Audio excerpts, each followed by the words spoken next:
Ok. Ok, pasamos entonces a unidad 10. Tenemos otras actividades defensivas que puede ejercer el imputado. Tenemos luego justamente acá, defensa del imputado, concepto y necesidad, defensa material, defensa técnica, autodefensa técnica.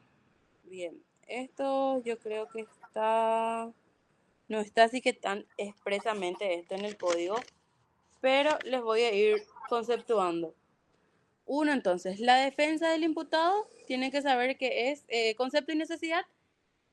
La defensa del imputado es el medio de defensa que tiene el mismo contra el procedimiento penal. Entonces, eso es su concepto, medio de defensa que tiene el imputado.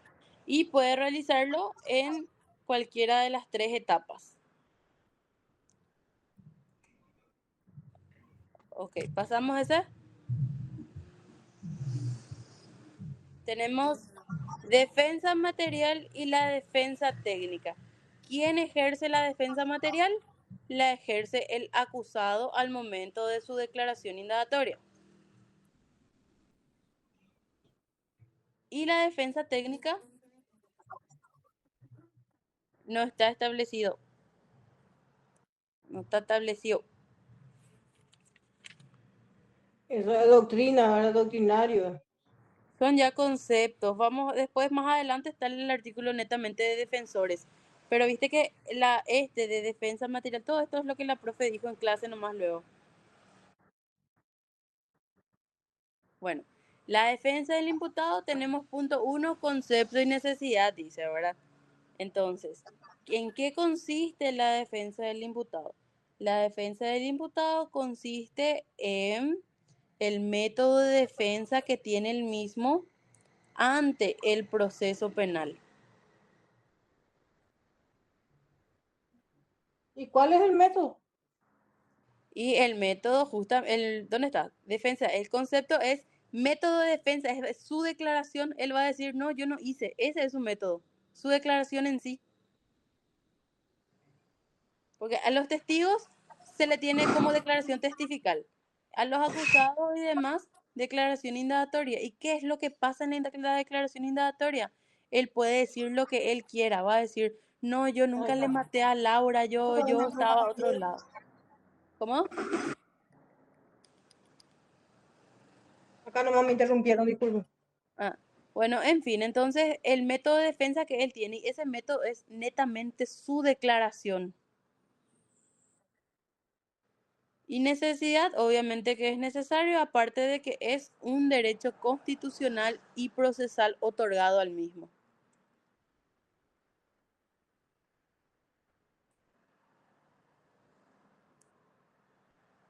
¿Hasta ahí todo bien?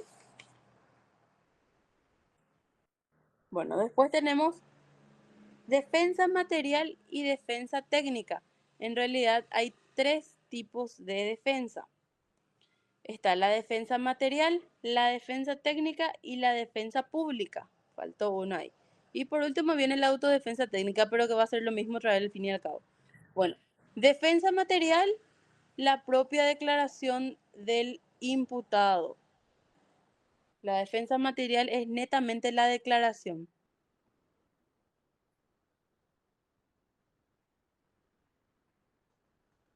¿ya?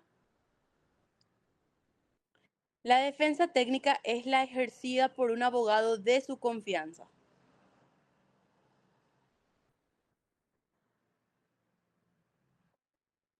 No, técnica dice. Sí, la defensa técnica es la defensa ejercida por el abogado de su confianza. Y ahí a lo que les decía, el tercer tipo de defensa es la defensa pública, la defensa ejercida por algún defensor público que se le fue asignado. Si de por ahí les pregunta a la profe, ya saben ya que una cosa es defensa técnica y otra cosa es la defensa pública. Y la autodefensa técnica en los casos de que el imputado sea un abogado, no necesariamente requiere de otro abogado. Esa es la definición.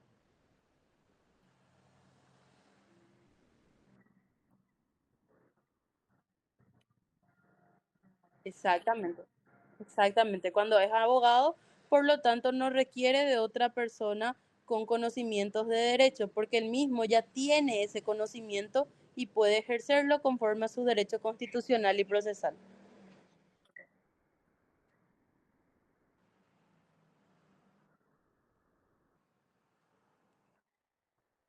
Bueno, después tenemos después concepto. Bien, ahí sí nos vamos al artículo 97.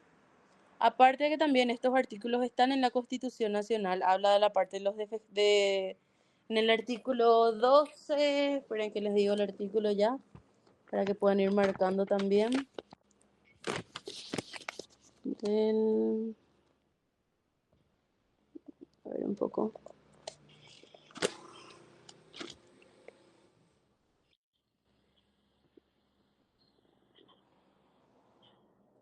Van a encontrar en el artículo 17, inciso quinto y sexto. Entonces la anotan en algún apartado, artículo 17, inciso 5 y 6. Constitución Nacional, porque dice, en el proceso penal o en cualquier otro del cual pudiera derivarse pena o sanción, toda persona tiene derecho a que se defienda por sí mismo o sea asistida por defensores de su elección. Y 6, que el Estado le provea de un defensor gratuito en caso de no disponer los medios económicos para solventarlo. Esa es la parte de la Constitución, 17, incisos 5 y 6. Y volvemos al 97. Entonces, defensor, concepto. Derecho de elección. El imputado tendrá derecho a elegir un abogado de su confianza como defensor. Si no lo hace, el juez le designará un defensor gratuito, independientemente de su voluntad. Si prefiere defenderse por sí mismo, el juez lo permitirá solo cuando no perjudique la eficacia de la defensa técnica. La intervención del defensor no menoscaba el derecho del imputado a formular solicitudes y observaciones. Entonces, ¿quién es el defensor del imputado? Cualquiera que él mismo lo designe. Tiene que ser un abogado de su confianza. O en el hipotético caso de que cuando no tenga, el juez le designa un defensor público. ¿Se entendió ese? Eso es muy claro luego.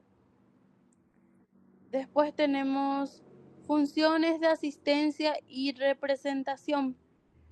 ¿Para qué sirve el abogado? Justamente, ignoren el ruido de los vehículos que pasan frente a mi casa.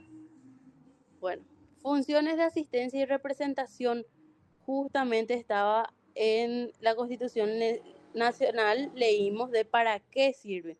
¿Para qué? Para que le asista en el juicio. Representación, la asiste y le representa en el juicio, salvo el hipotético caso de que el mismo sea un conocedor de leyes, es decir, de que sea un abogado. Después tenemos conflictos entre el imputado y el defensor. Bien, en este caso hace referencia a que cuando no haya un buen relacionamiento con el imputado y la defensa, normalmente ¿qué hace el abogado? Le deja solo. Entonces, desde ahí vamos a leer el artículo 106 y 107. Dice el 106, renuncia y abandono.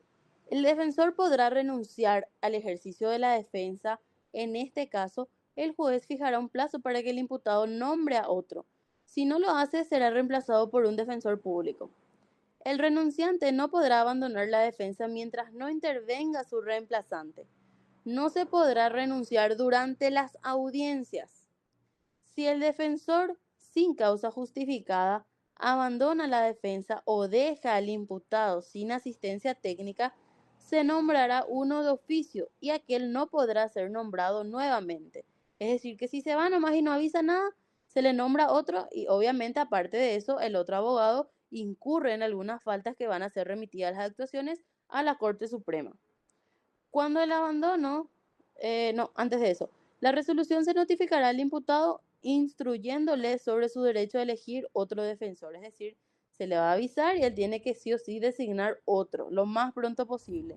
Si no designa, ya directamente el juez le asigna un abogado, un defensor público en contra de su voluntad igual.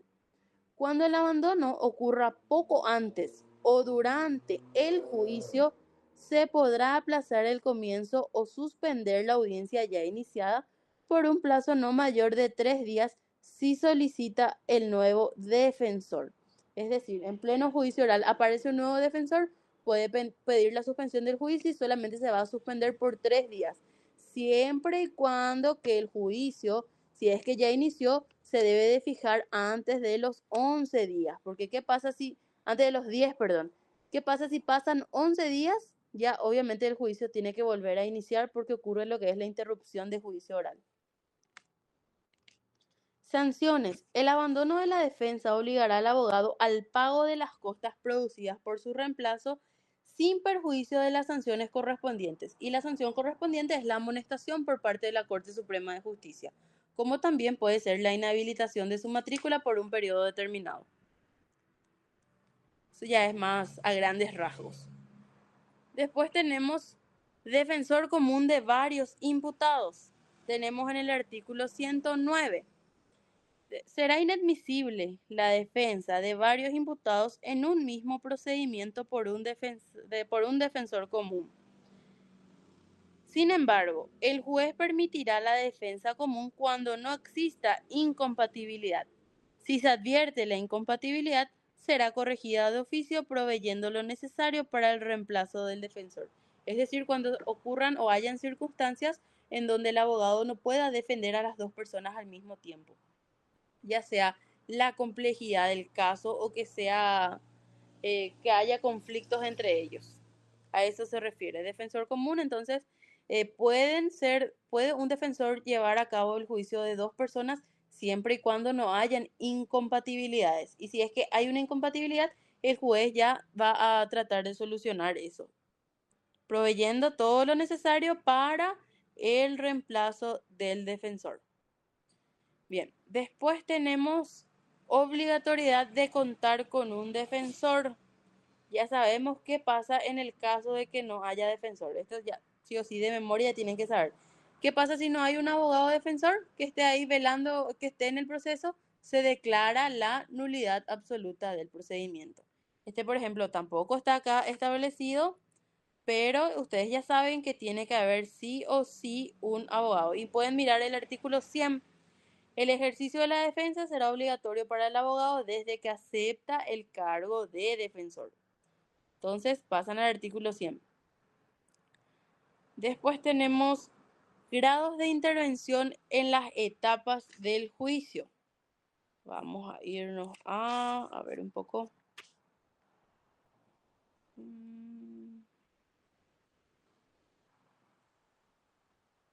Misma cosa, tampoco hay establecidamente en dónde, en qué momento, pero ya saben, entonces, grados de intervención en las etapas del proceso, recién también leímos uno.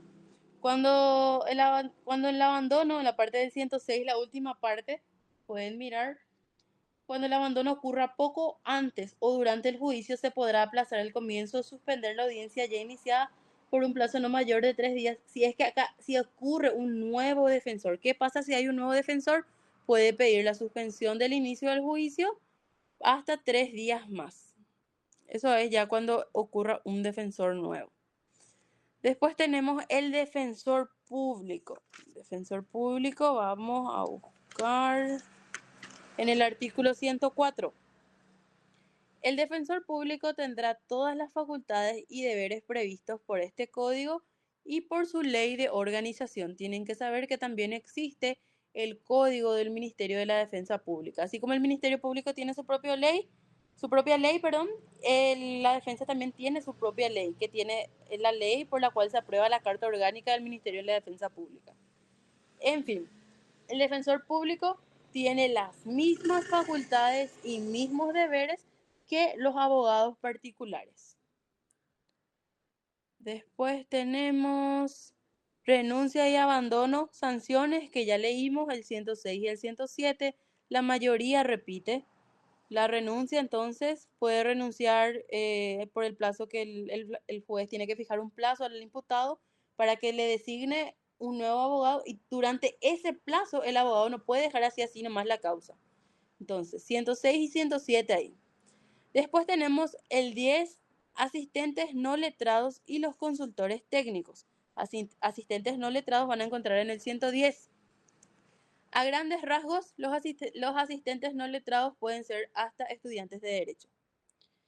Cuando las partes pretendan valerse de asistentes no letrados que colaboren su tarea, darán a conocer sus datos personales, expresando que asumen la responsabilidad por su elección y vigilancia. Es decir, el abogado al iniciar el juicio va a decir, señores miembros del tribunal, solicito la admisión de Simón Maldonado en carácter de asistente no letrado de esta defensa. Es decir, una persona que va a estar ahí escuchando y apreciando todo lo que ocurra en el juicio, sin derecho a voto. Voz y voto. Va a haber Es decir, este personaje no puede decir absolutamente nada, va a estar nomás ahí para ver y aprender lo que pasa. Dice, ellos solo cumplirán las tareas accesorias y no podrán constituir a las personas a quienes asisten los actos propios de su función. Se permitirá se permitirá que los asistan en las audiencias sin tener intervención en ellas. Es decir, si es asistente en los letrados, se va a asistirle nomás, pero obviamente tiene que haber una comunicación previa del defensor. Esta norma regirá también para la participación de los estudiantes que realizan su práctica jurídica, es decir, los estudiantes de derecho pueden participar, pero no es lo mismo que el defensor, no tiene las funciones que tiene el abogado. Entonces, se van a recordar asistentes no letrados a estudiantes de derecho. ¿Y quiénes son los consultores técnicos? Artículo 111. Cuando alguna de las partes considere necesario ser asistido por un consultor en una ciencia, arte o técnica, lo propondrá al juez, quien lo designará según las reglas aplicables a los peritos en lo pertinente, sin que por ello asuman tal carácter. El consultor técnico podrá presenciar las operaciones periciales, hacer observaciones durante su transcurso, sin emitir dictamen y se dejará constancia de sus observaciones. En las audiencias podrá acompañar a la parte con quien colabora, auxiliarla en los actos propios de su función, interrogar directamente a los peritos, traductores o intérpretes y concluir sobre la prueba pericial siempre bajo la dirección de la parte a la que asiste. El Ministerio Público nombrará a sus consultores técnicos directamente sin necesidad de designación judicial. Ahora bien, ¿quiénes entonces son los consultores técnicos? Son aquellas personas, por ejemplo, en los casos de las comunidades indígenas, muchos tienen su guaraní demasiado cerrado. Entonces, ¿qué hacen? En el juicio, ustedes ya saben que cuando se trata de indígenas, ellos tienen su propio reglamento. Pero ¿qué pasa si es que ya atentó contra una orden de la Constitución, por ejemplo, un derecho fundamental? En los casos de homicidios son perseguidos, no es más por sus normas nomás. Entonces se tiene que iniciar la investigación y se lleva a juicio. El procesado es otro indígena. Los indígenas tienen su guaraní o su idioma muy cerrado, se lleva un consultor técnico para que le traduzca todo lo que está pasando durante el juicio. Misma cosa para los sordomudos, tienen que tener su intérprete, que va a ser en este caso un consultor técnico. ¿Por qué? Porque directamente también el tribunal le va a hablar al consultor y el consultor le va a transmitir lo que digan. Ok, después tenemos... Ahí termina otra vez la unidad 10. Ahí ya desarrollamos todo eso. Después tenemos... Ni una pregunta sobre eso, ¿verdad? Ok. A ver un poco qué tenemos después. Tenemos... Sobre el consultor técnico creo que no se limita solamente a lo que es traducción, porque para eso están los traductores. O sea, Sí, se eso pide no traducción. aparte Eh, del intérprete. eh, pero no se Consultor refiere bien técnico a un es... intérprete, se refiere a alguien a quien... Intérprete hace referencia cuando sea de otro idioma, netamente. Consultor técnico cuando sean hasta de nuestras propias comunidades. En todos los juicios que hay sobre indígenas, por ejemplo, siempre tiene que estar presente el consultor técnico. ¿Por qué? Porque va a ir explicando a la par al indígena todo lo que está ocurriendo. No es lo mismo que Entiendo. un intérprete en sí. Gracias, gracias. Exactamente. Ok, gracias. Bien, pasamos entonces a la unidad 11. Defensa material del imputado. Dice libertad y oportunidades para declarar. Nuevamente vamos al artículo, a ver, artículo 74. Empieza la parte de imputados. 74, declaración de derechos, identificación, domicilio, examen. A partir del artículo 84 otra vez.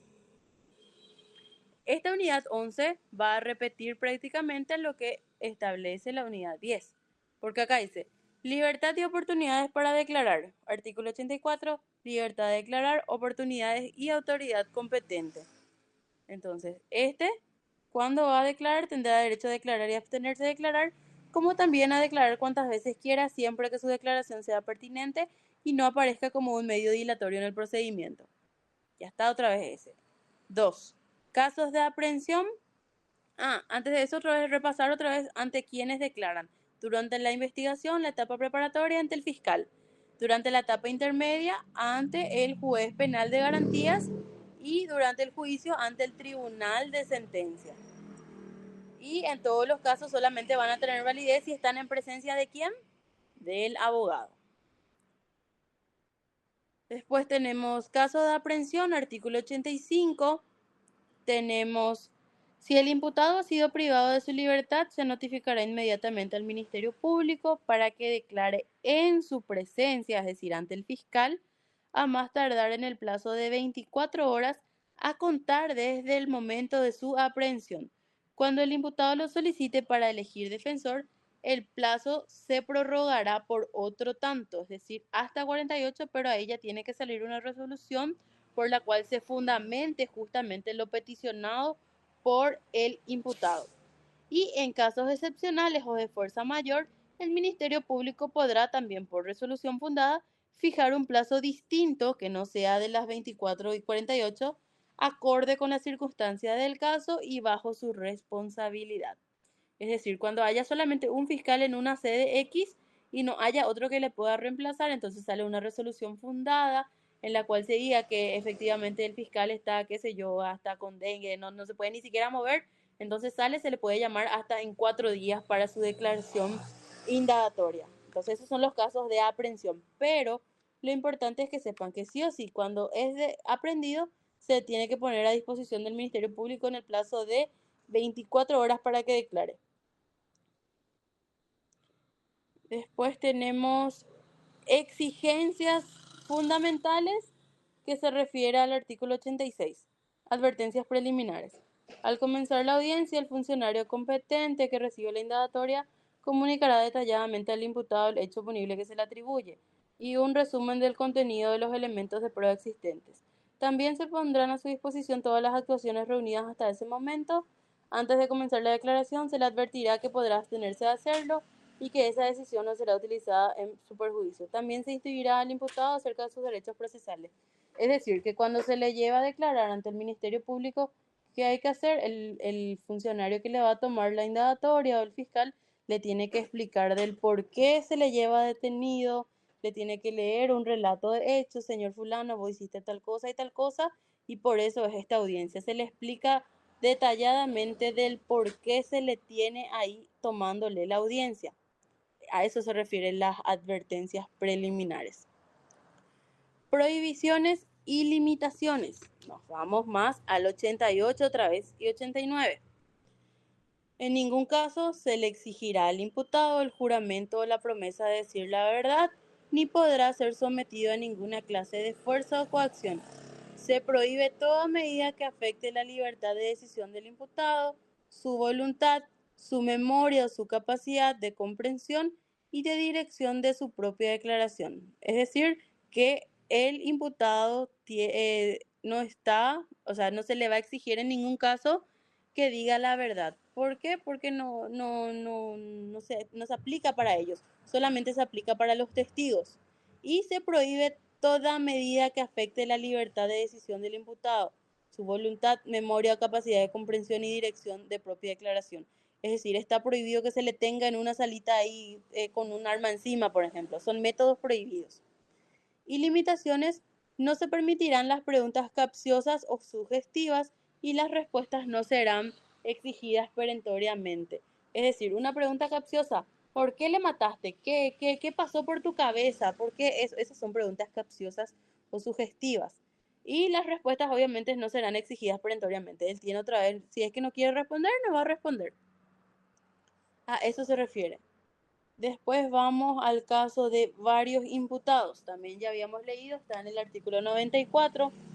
Cuando sean varios imputados, estarán incomunicados entre sí hasta que se realicen todas las declaraciones. Es decir, son dos personas las que cometieron un robo.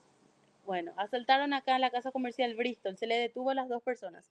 A ambas personas se les lleva a sede del Ministerio Público, pero van a entrar a declarar uno a la vez, no al mismo tiempo. ¿Por qué? Porque no tiene que escuchar Juan Pérez la declaración de Sindulfo. A eso se refiere. Después tenemos valoración, el artículo 96, la inobservancia de los preceptos relativos a la declaración del imputado impedirán que se la utilice en su contra, aun cuando él haya dado su consentimiento para infringir alguna regla o para utilizar su declaración. Las inobservancias meramente formales serán corregidas durante el acto o con posterioridad a él. Al valorar el acto, el juez apreciará la calidad de esas inobservancias para determinar si procederá conforme al párrafo anterior. Es decir, la valoración tienen que saber luego que no es valorado en sí. ¿Por qué?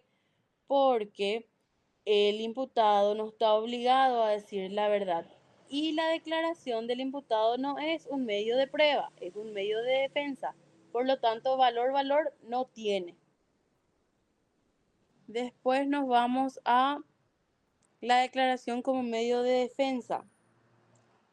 Este también ya dijimos, es un medio de defensa netamente, no está obligado a decir la verdad. Y eso, esto ya repite ya otra vez. Nos vamos a el rol del imputado en el juicio oral y formas de intervención. Hace rato les había dicho el artículo 383, si no me equivoco. A ver un poco. 383. Declaración del imputado en juicio oral. A ver un poco, establece el código. El rol del imputado en juicio oral y formas de intervención. Bueno, en cuanto estamos ya en juicio oral, dice el 383, una vez definido el objeto del juicio, el presidente, vicepresidente, porque son 3 miembros, el presidente dispondrá que el defensor explique su defensa, siempre que lo estime conveniente. Es decir, al inicio del juicio oral va a empezar el fiscal, su alegato, la defensa, su alegato. De ahí el presidente le va a decir: señor Simón Maldonado, ¿escuchaste lo que dijeron por vos? Y ahí le tiene que decir sí o no. Entonces, de todo lo que vos escuchaste, ¿querés declarar ahora o vas a hacer antes del término del juicio? Entonces, se le tiene que explicar el por qué y se le va a preguntar si ya va a declarar. En el hipotético caso de que quiera declarar al inicio, dice el párrafo siguiente, inmediatamente recibirá la declaración al imputado, explicándole con palabras claras y sencillas el hecho que se le imputa, con la advertencia de que podrá abstenerse de declarar y que el juicio continuará aunque él no declare. Es decir, se le va a decir otra vez, si es que quiere declarar, sí, le va a explicar, bueno, señor Simón, ya entendiste que el fiscal te está imputando por tal cosa y tal cosa. ¿Quieres declarar? Sí. Bueno, señor Simón, vos podés declarar si querés nomás, y si no querés, no pasa nada. ¿Por qué? Porque es tu derecho constitucional y procesal que vos tenés de poder abstenerse. Eso es lo que tiene que explicar el presidente. El imputado podrá manifestar, continúa diciendo el código, cuanto tenga por conveniente y luego será interrogado por el fiscal, el querellante, el defensor y los miembros del tribunal en ese orden. Acá les establece el orden entonces. Cuando inicia el juicio, entonces, ¿cómo va a declarar? Primeramente le va a preguntar el fiscal, después le va a preguntar si es que hay querella, después la defensa y después el tribunal. Si el imputado se abstiene de declarar total o parcialmente o incurre en contradicciones respecto de declaraciones anteriores, el presidente podrá ordenar la lectura de aquellas siempre que se haya observado en ellas las reglas previstas en este código. Es decir, ¿cuándo se da este caso? Bien, le estábamos ya tomando nosotros la indagatoria en un juicio y dice el procesado, no señor, yo nunca he visto el cuchillo con que le maté a Freddy, Simón y el asesino, ¿verdad? Le dice, yo nunca he visto ese cuchillo, yo no tengo conocimiento, yo no estaba en la casa. ¿Qué pasó? En una etapa anterior, ponele que en la etapa preparatoria, él declaró y dijo, sí, yo estaba ahí, yo vi el cuchillo, yo toqué, pero dejé ahí. ¿Qué pasó? Cayó en una contradicción. ¿Qué hace entonces el presidente? Va a ordenar que se dé lectura a esa indagatoria que fue tomada en una etapa anterior. Pero, ¿cuál es la indagatoria que tiene valor? La que se hace netamente en el juicio oral y público. Eso es lo que tienen que tener en cuenta. Si es que caen contradicciones, se lee la indagatoria, el tribunal dispone la lectura de la indagatoria realizada en una etapa anterior. Y ahí efectivamente está mintiendo, ¿verdad? Pero no se puede hacer nada. ¿Por qué? Porque el imputado está exento del juramento de promesa de la verdad. Entonces, en caso de contradicciones, se entenderá que es válida la declaración del imputado en juicio, justamente lo que les había dicho, salvo que no dé ninguna explicación razonable sobre la existencia de dichas contradicciones.